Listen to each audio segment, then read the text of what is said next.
Pagwawalay o weaning.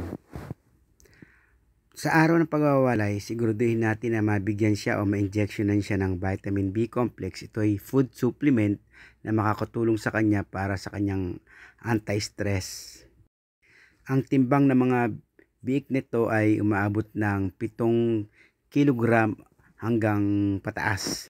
Ito'y sigurado ng matibay na mawalay sa kanyang ina dahil ito'y napaturuan na sa pagkain o creep feeding. Mas mainam din na sa stage na to tayo mag-start ng flushing o yung pagpapainom natin ng water soluble na may doxycycline, colistin, plus minerals, plus electrolytes. Ito ay makakatulong sa kanilang maigi para maiwasan ng pagpananamblay at pagtatae na maaring mauwi sa mortality. Sa ganitong stage kasi delikado yung pagiging bago nila sa kanilang environment, lalo na yung mawalay sila sa kanilang ina.